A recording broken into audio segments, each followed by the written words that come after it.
Bueno, se cortó la anterior reunión, ahorita continúo ya. Listo. Como les decía, entonces uno puede usar esta ecuación perdón, está acá, cuando tienen una punta adiabática de la aleta para obtener el calor de esta punta, ¿ya? Y justamente es el caso que tenemos aquí para este ejercicio. Se los muestro también para que si en algún momento les toca un ejercicio parecido, no os tome por sorpresa, ¿ok? Bueno, aquí lo que se nos dice es que este calor de este A a la B, o bueno, aquí le he puesto punta aislada, puede ser igual a la raíz de AH por P por K por AC, y la diferencia de temperatura es la base y el medio, ¿no? Por la tangente hiperbólica de M por L, ¿ya? Esta función de tangente hiperbólica no es tan fácil, o sea, sí es fácil de calcular, ya se las muestro aquí. Así está como se calcula ya. El seno hiperbólico sobre coseno hiperbólico. Seno hiperbólico es e a la x menos e a la menos x, ¿ya? X debería ser el valor que quieren aquí dentro. Pero también hay páginas en internet que directamente lo calculan. Ya pueden buscar calculadora de tangente hiperbólica o calculadora de seno hiperbólico. O ustedes mismos en su calculadora pueden plantear una función y dentro de la función ponen esa estructura, ¿ya? O sea, sí se puede resolver. Entonces, bueno, yo lo que hice fue que ya habiendo anotado todos estos datos, ya podemos usar esta fórmula directamente, ¿no? Podemos decir entonces que este calor es igual a, bueno, es igual a todo lo que está aquí arriba, ¿ya? Entonces, yo lo que hice fue primero calcular m por L, ya, para sacar de ahí directamente la tangente hiperbólica. M por L. M es un valor que también lo pueden ver ahí en el libro, que para estos casos se calcula como H, P, K, A, C, ¿ya? Y si se dan cuenta, todas estas son cosas que ya tenemos o ya conocemos, ¿ya? Uno es el coeficiente convectivo, perdón, este es el coeficiente conductivo, este es el coeficiente convectivo, este es este perímetro, los 11 centímetros, que bueno, hay que cambiar a metros para que todos estén en las mismas unidades. Y por último tenemos esta área C, AC, ¿sí ven? Es la misma que nos da este problema. Y bueno, M por L, esto es M, y L que directamente va a ser esta longitud que tenemos acá, ¿no? Pero bueno, la voy a poner directamente en metros, ¿ya? 0,053 metros. Por otro lado, esto aquí nomás habría que reemplazarlo. El perímetro, un resto aquí. El perímetro en metros va a ser 0,11, ¿ya? Y ese AE está ahí en centímetros cuadrados, hay que cambiarlo a metros cuadrados. En metros cuadrados sería 0,0000513 metros cuadrados. O 5,13 por 10 a la menos 4. Pueden anotarlo como gusten, ¿ok? Y ahí en todas las unidades ya solamente vienen y nos reemplacen acá. H que ya está y K que ya está. Bueno, los hice en el orden contrario, pero se entiende. Al hacer este cálculo, a mí me da un valor de 4,366. Ya. Pues voy a confirmarlo. Y bueno, también calculé este valor que está aquí dentro directamente, que es HPKAC. ¿Ya? HPKAC. Que si se dan cuenta son los mismos valores que tenemos arriba, pero en otro orden. Sino que bueno, como estos están dentro de tangente hiperbólica, no se puede simplificar para nada. Venimos entonces y vendría a ser la raíz de H, que es 528. Voy a omitir las unidades, pero ustedes si pueden, sí pónganlas porque ayuda a que se confundan menos, ¿ya? P que es 0,11, es metros. K que es 17 watts sobre metro Kelvin.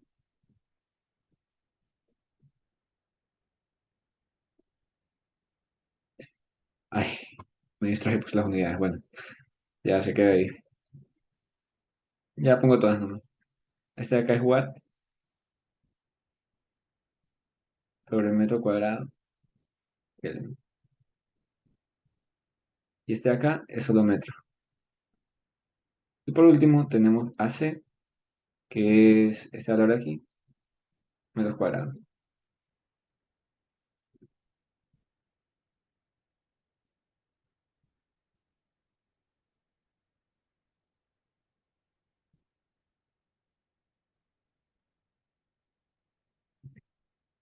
Como pueden ver, eh, aquí va a quedar arriba metros cúbicos, ¿no? Este va a quedar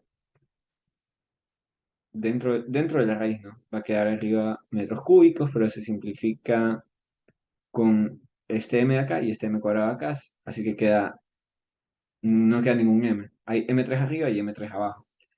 Watt queda watt al cuadrado y k queda k al cuadrado. Watt al cuadrado y k al cuadrado, le sacas la raíz y queda watt sobre k. ¿Ya? Por ahora entonces, este calor del álave va a ser watt sobre k. Va a estar en unidades de watt sobre k.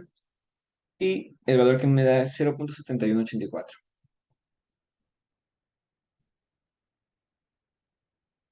Esto es watt sobre k, que es Kelvin. ¿Ya?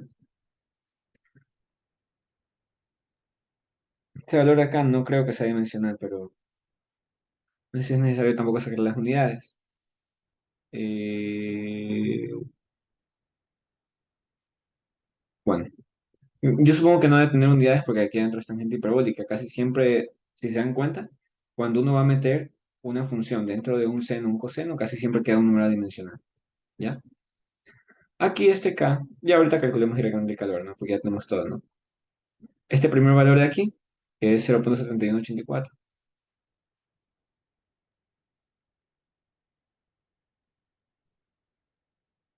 watt sobre Kelvin. La diferencia de temperatura, que si la haces en grados centígrados o grados Kelvin, es exactamente la misma. Pues no se dice grados Kelvin, solo se dice Kelvin. Que vendría a ser 973 sobre 450 o 450 sobre 973. Realmente pueden ponerlo en el orden que ustedes quieran, pero yo lo pongo en este orden para que me salga un resultado positivo. Aunque ya sabemos que en realidad el calor de aquí, como está más caliente, va a fluir hacia acá, ¿ya? Va a fluir hacia el álave. No lo contrario que normalmente pasa, que es de aquí que fluye para afuera. Bueno, tenemos 973 menos 450. Estos son grados centígrados, pero las diferencias de grados centígrados es igual a las diferencias en grados Kelvin, así que podemos dejar en Kelvin acá. Y acá habría que multiplicar por la tangente hiperbólica de... ¿De qué número? 4,366.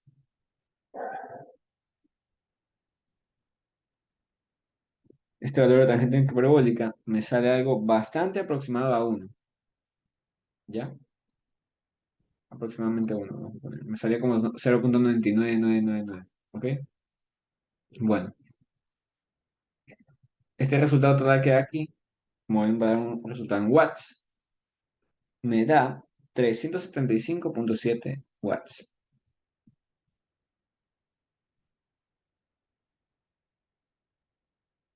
Entonces este sería el flujo de calor del álave, ¿ya? Si ven como que va de afuera hacia adentro, el calor es positivo. Si quieren considerar que va de adentro hacia afuera, ponen el calor negativo. Pero en realidad eso solamente está determinado por los signos, ¿ya? Les aconsejo que lo dejen en positivo porque ya se entiende que el calor va de la temperatura más caliente a la más fría. ¿Ok? Bueno, ahora pueden determinar la temperatura. Creo que eso también pide el problema, ¿no? Dice, determine la razón de transferencia de calor, que ya está, y que es esto de aquí. Y la temperatura en la punta. ¿Ok? Esto de aquí también se puede determinar con estas ecuaciones que nos da acá.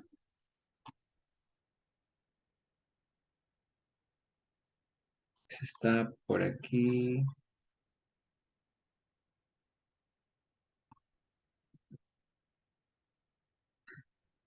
Es como esta, pero estos términos se simplifican. Déjenme ver si lo encuentro por aquí.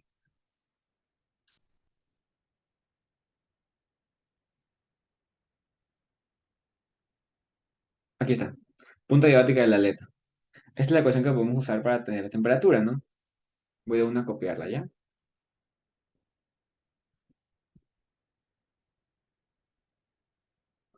Porque lo verdad que queremos conocer es la temperatura. Aquí gigante.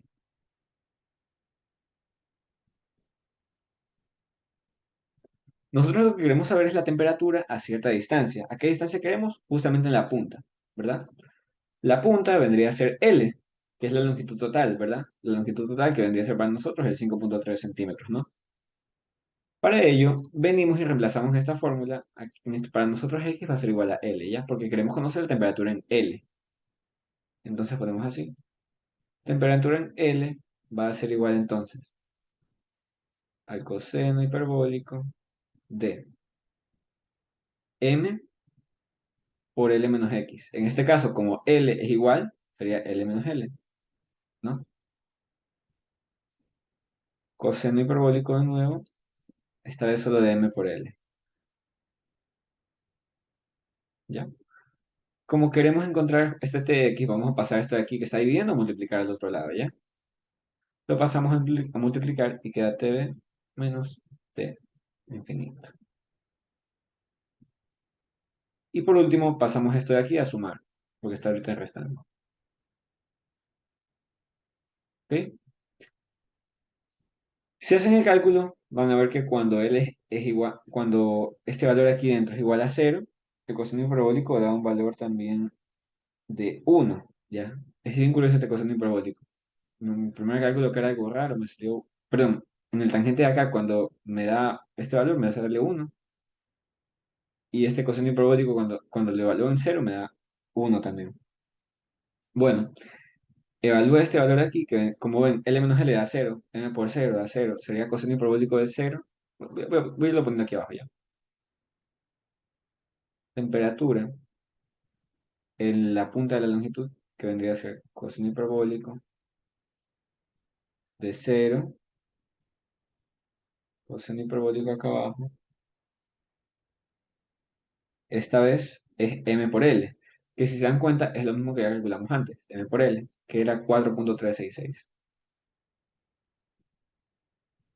4,366, ¿no? Ven aquí, este TB menos T infinito, TB es el 450 que habíamos visto. Esta vez sí, pónganlo en este orden, porque la temperatura de la base es la temperatura de la base, como tal, 450. Temperatura del medio, el aire que hay, es 973. Acá, como solamente es un flujo de calor, no importa el signo que ustedes le pongan ya. Porque ustedes saben que es un flujo de calor y que va en un sentido a otro. Si ustedes lo consideran en el sentido incorrecto, le sale con el símbolo negativo, nada más. 973 y da T infinito, que bueno, ya sabemos que es 973, ¿no? Al hacer este cálculo, esto les va a quedar 1 sobre algo. Y esto se multiplica por la diferencia, que va a ser un número negativo, que da más o menos como menos 13, más o menos, aprox. Entonces, como es 973 menos 13, aquí me da un resultado de 960 ya. Que viene a ser en los mismos grados de temperatura que es Celsius. No me acuerdo si era 960 o era algo muy cercano a 960, pero aquí no tengo 960 ya. Ustedes pueden igual también verificar estos resultados. ¿Ok? Y bueno, simplemente, si se dan cuenta, es bastante simple. Lo único que hice fue reemplazar en estas fórmulas, ¿no? Pero la pregunta real es cuándo usar estas fórmulas. Y eso va a depender de las condiciones que nos dé el problema, ¿ya? Si se dan cuenta, siempre que nos digan que va a haber una punta diabática en una aleta, ahí podemos usar estas ecuaciones acá, ¿ya? Caso contrario, si simplemente nos dan eficiencias, que comparemos aletas con, o cómo serían con su valor máximo, hacemos el mismo procedimiento que les había mostrado hace un rato, ¿ya? Ahora, una cosa es eficiencia, otra cosa es efectividad, que creo que esa como no pide como no pide el ejercicio, no se las explica, pero bueno, ahorita se las explico rapidito. La efectividad, en cambio, es dicen qué tan efectiva es la aleta, qué tan útil es la aleta para nosotros, ¿ya? Entonces lo que relacionan es el calor de la aleta con el calor que si no hubiera aleta, ¿ya? Es parecido. En ese ejercicio simplemente lo que nos piden es calcular la diferencia de transferencia de calor, ¿no? Nos hacen restar el uno del otro. El calor con aleta y el calor total con aleta, le resto el calor sin aleta, ¿ya? Para ver la diferencia de transferencia de calor. Pero acá se obtiene efectividad. Si se dan cuenta, es el calor que transmite el total del área cuando existe la aleta, ¿ya? Y este acá en cambio es el calor de que si no existiera la aleta para nada, ¿ok? Es como que dice, y este valor siempre va a ser, vamos a tratar de que sea mayor a uno, ¿ya?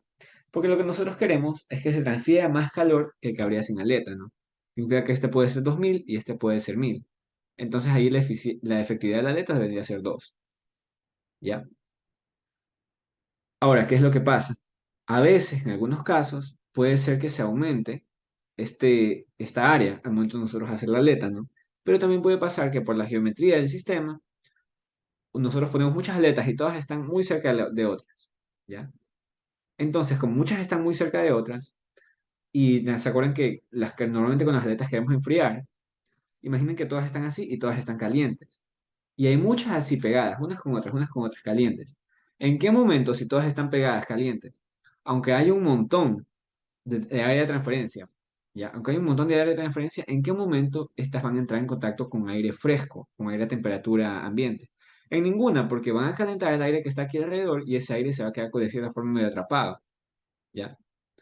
Entonces, el coeficiente de transferencia va a ir bajando y asimismo el calor va a ir bajando. Y en esos casos, la forma de la aleta no va a ser efectiva, ¿ya? Por eso también es importante entender utilizar la efectividad de la aleta como tal. Porque no importa que nosotros sigamos aumentando el área de contacto si el coeficiente de transferencia por convectivo va a ir bajando. Ahí el calor se mantiene igual o incluso puede terminar peor que antes, ¿ya? Entonces, si aquí, por ejemplo, nos da una efectividad de 1, significa que estamos transfiriendo el mismo calor con aleta que sin aleta. Entonces, la aleta es un inútil, ¿ya? No sirve para nada. Mejor aún, no pongamos aleta, porque si igual vamos a transferir el mismo calor, no nos sirve. Si este valor es menor a 1, digamos que 0,5, significa que con aleta estamos transfiriendo la mitad de calor que vendríamos a transferir si no tuviéramos nada. O sea, en realidad la aleta nos está haciendo un mal. Nos está impidiendo la transferencia de calor, como si fuera un aislante, ¿ya? Puede pasar también. Pero como les digo, lo que nosotros queremos es que este número siempre sea lo más alto posible. Porque en la mayoría de los casos, el área de transferencia aumenta un poco y el coeficiente se mantiene casi igual. Un poquito más bajo, un poquito más alto, pero el área aumenta un montón. Entonces, como aumenta un montón, el calor también aumenta mucho más, ¿ya? Con que ya aumente el doble, ya es una efectividad de la aleta bastante buena, ¿ya? Pero bueno, en la mayoría de los casos sí llega como a triple, cuádruple, quíntuple. De hecho, les hago spoiler para que puedan ver si el primer ejercicio le sale bien. En el primer ejercicio me da una efectividad de la aleta de, ahí puse al revés, es 2000, bueno, ya saben por dónde vaya. Pero bueno, me sale una efectividad de la aleta de 3,77. Entonces sí es mucho más útil usar la aleta que tenemos acá, ¿ya? Justamente la que analizamos. Y bueno, chicos, con eso concluiría con el tema de aletas. Ahora voy a explicarles un ejercicio corto, bastante introductorio, acerca del tema de convección, ¿ya? Porque igual es algo que recién han de haber entrado esta semana, ¿no? Mm, Ahorita vamos a ver. Es el 6,10, ¿ya? Aquí está. El 6,10 dice que se enfría agua o mejor dicho, se enfría la placa con agua a una temperatura de 20 grados centígrados sobre la superficie superior de una placa sólida, ¿ya?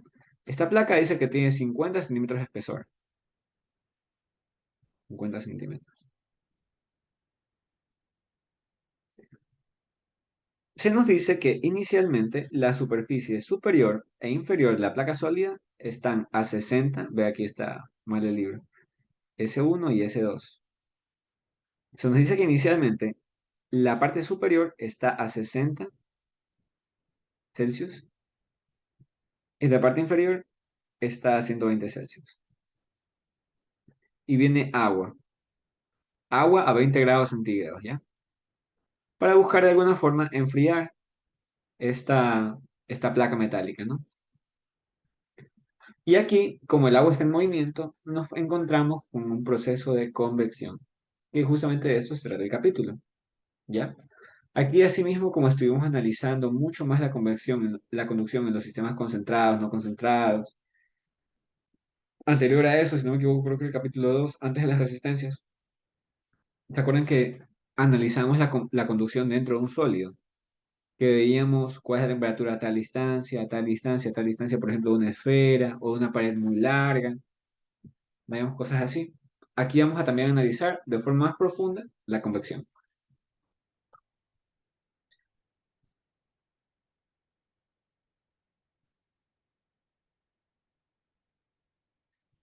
Y bueno, esto es lo que vamos a tener aquí.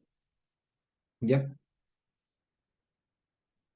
Aquí les puse un pequeño esquema que también está en el libro, que vamos a tener como un flujo de algo, ¿no? Siempre va a haber un flujo cuando hablemos de convección, el cual en este caso es agua, en caso del ejercicio, pero puede ser aire, puede ser algún aceite. Y aquí incluso se podría relacionar un poco con algunas cosas que han de haber visto en fenómenos de transporte de momento, ¿ya? En el momento en el que viene el líquido y entra en contacto, bueno, el líquido, perdón, fluido, que entra en contacto con la placa, la parte de aquí abajo va a formar un perfil, ¿ya? Porque se va a quedar de cierta forma como que pegada a esta superficie, ¿ya? Entonces va a haber velocidades relativas, ¿ok? Entonces aquí se forma algo llamado capa límite, que ha de ser algo que también están viendo un poco en fenómenos de transporte de masa. De hecho, cuando se va finalizando este curso, los conceptos que se van viendo son bastante relacionados a números adimensionales, porque muchas ecuaciones experimentables dependen de qué valores te salgan estos números, ¿no? Por ejemplo, tal ecuación sirve nomás para un Nusselt que vaya mayor a 0,6, ¿ya? Pero tranquilo, eso es algo que no vamos a entrar todavía, pero como que para que vayan imaginándose. Aquí están. Ya entramos al capítulo 6, ¿ok? Aquí, en cambio, vamos a analizar como tal la convección, la cual puede ser forzada cuando viene un fluido con alguna fuerza que viene y lo empuja a propósito, o cuando hay convección natural, aquí le llaman convección libre también, que ya se pueden imaginar. Cuando el aire viene caliente, o mejor dicho, el aire viene a una temperatura normal, digamos, 20 grados centígrados, y se topa con una placa caliente, ¿ok? Se topa con una placa caliente y se calienta, queda a 25, 30, 40 grados centígrados ese aire. Pasa que el aire, en el momento que se calienta, es menos denso, entonces comienza a flotar, va para arriba. Y esto es lo que pasa porque los globos aerostáticos flotan, ¿no? Aquí, este fenómeno es conocido como convección natural, ¿ya? Y es que cuando el gas se calienta ligeramente, así es un poquito, comienza a ser menos denso y comienza a elevarse. Entonces va a haber un movimiento de aire no causado por el viento, no causado por un ventilador, no causado por, yo qué sé, alguna clase de compresor, no, sino que va a ser por la simple diferencia de temperatura que causa una diferencia de densidades, ¿ya? Causa un efecto de flotabilidad, ¿ya? Y bueno, esto es lo que vamos a ver un poco aquí, que se va a generar una cierta clase de capa límite justo en este como límite del gas, del fluido, que también puede ser un líquido, como les decía, y la plaga que vamos a tener calentamiento, ¿ya? Aquí podemos ver que justo en ese punto, ese calor convectivo va a ser exactamente igual al calor por conducción, ¿ya? Porque si se dan cuenta, aquí en este gráfico se puede ver más o menos de que, como aquí nosotros tenemos un perfil al momento que se mueve, como si hubiera una deformación en el líquido, la parte de aquí más cercana a la superficie casi no se va a mover. De hecho, con este modelo vamos a asumir teóricamente que no va a haber movimiento, justo en el contacto, a un nivel microscópico. Entonces, con eso nos va a crear esto que nosotros vamos a llamar capa límite, ¿ya?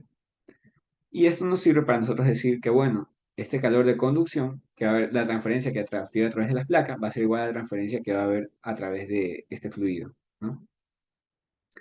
Esta es la K de este fluido y multiplicado por la diferencia de temperatura con respecto a la distancia, ¿no? Si se dan cuenta, están las mismas unidades que habíamos visto antes de convección.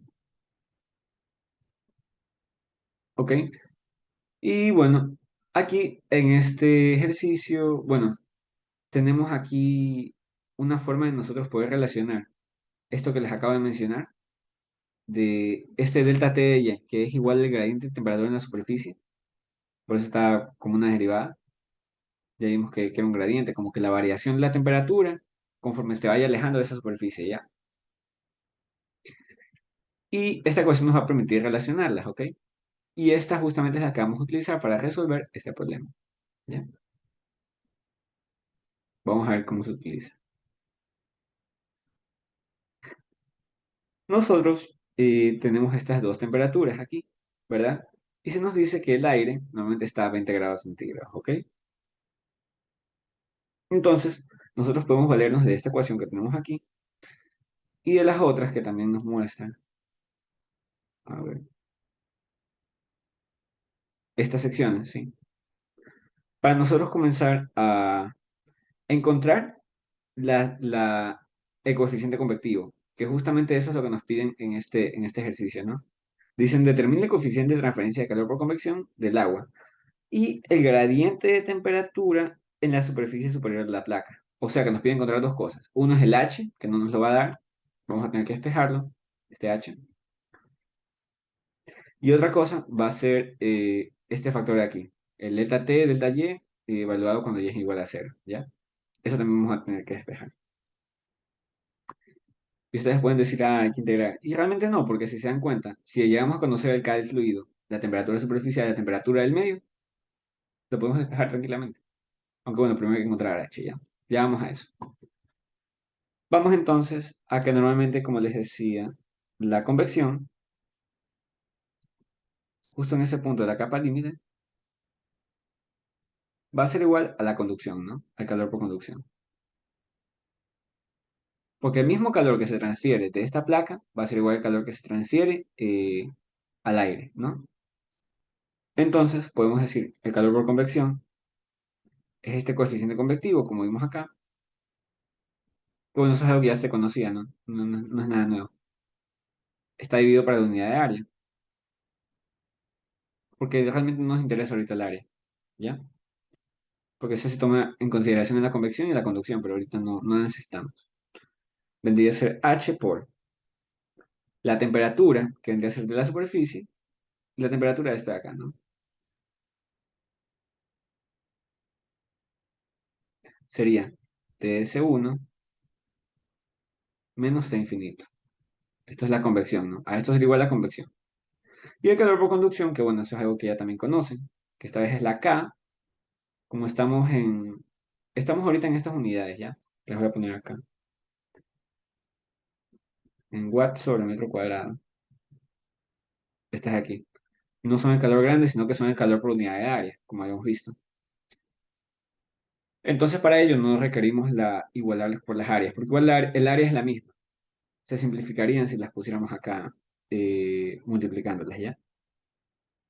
Este calor dividido para la longitud, que vendría a ser la longitud de aquí, ¿verdad?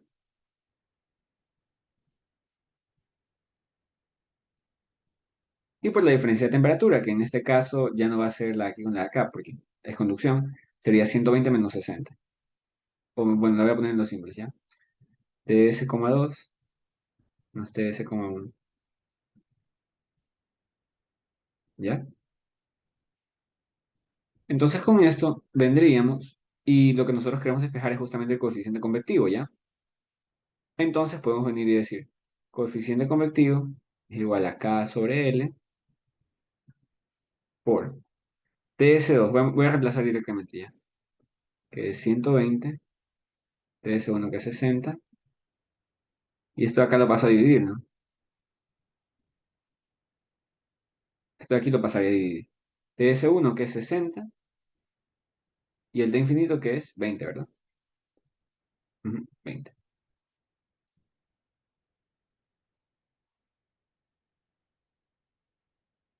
Este acá, que nos da el problema también, es 237. No anoté, pero sí nos lo da el problema ya. Acá, igual a 237.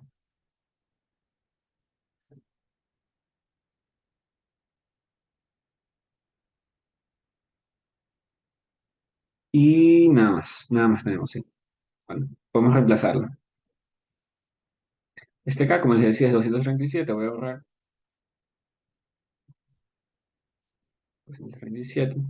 Y esta longitud es el espesor, que vamos a tener que ponerlo obviamente en metros, ¿no? 0,5 metros.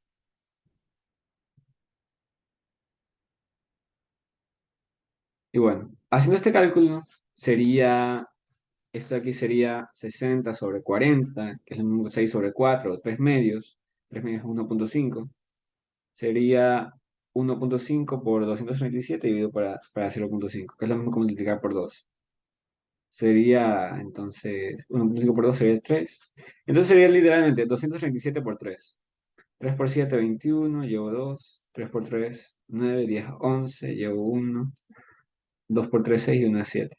Sí, justo eso. ¿Qué dice? Bueno, justamente este sería el coeficiente convectivo. Es también bastante grande, si pueden ver. ¿Ya? Ahora, como les decía, ya tenemos la respuesta uno, que es el coeficiente convectivo. También podemos usar esta ecuación de aquí para determinar el gradiente de transferencia de calor. ¿Ya? ¿Qué es lo que vemos aquí? Este valor de aquí. Gradiente de temperatura, perdón. Gradiente de temperatura nos piden. Gradiente de temperatura con respecto a la posición en Y. Ahora ustedes pueden venir y decir delta T sobre delta Y, delta Y, es igual a H, Ts menos T infinito, menos el K del fluido. Ahora, este K del fluido es justamente en la capa límite, ¿verdad? Porque sería justamente aquí donde nosotros haríamos este análisis, ¿no? Justo aquí, porque es el gradiente de temperatura en la superficie, ¿ya? Justo aquí, en la superficie, ¿ok? Entonces, ¿cuál es la temperatura de este fluido en la capa límite? Vamos a poner temperatura del fluido en la capa límite. De film, le suele poner. Film es capa o película. Temperatura de la película. En este caso, la temperatura de la película sería el promedio entre la temperatura del medio y la de la superficie, ¿no? La superficie está a 60, el medio está a 20, el promedio. 60 menos 20 sobre 2, ¿no? Que vendría a ser 40.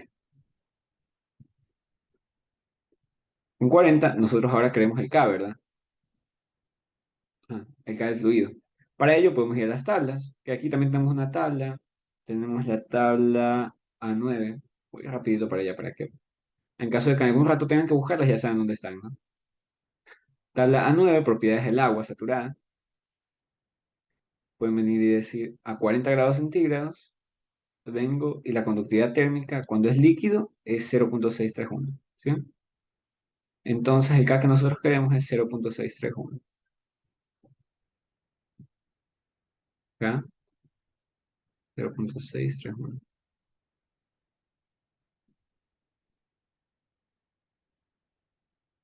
Watt sobre metro Kelvin, ¿ya? Entonces, reemplazando ya como tal estos valores, tendríamos que sería igual a H que ya lo acabamos de encontrar, que es 711 watt sobre metro cuadrado, grados centígrados. Tenemos aquí la temperatura de la superficie, ¿cuánto era? 60, ¿no? Temperatura del medio, 20.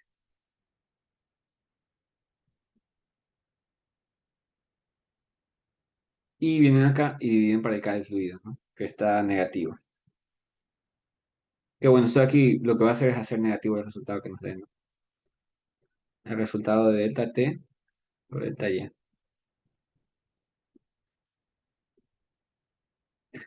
0.631.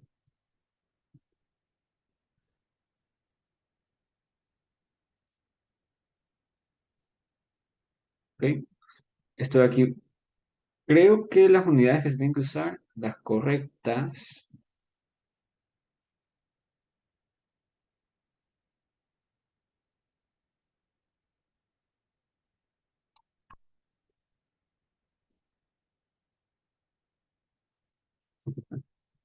las unidades correctas que tiene deben ser, si no me equivoco, sobre Kelvin. Bueno, aquí está en grados centígrados. Dejemos en grados centígrados, ¿ya? Este grado centígrado se simplifica y entonces esto sería 40 por 711 dividido para 0.631. El resultado que me da es menos 45.071. ¿Ya?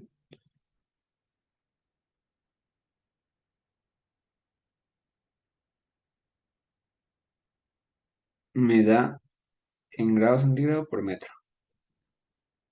O que también es análogo, en este caso, Kelvin sobre metro.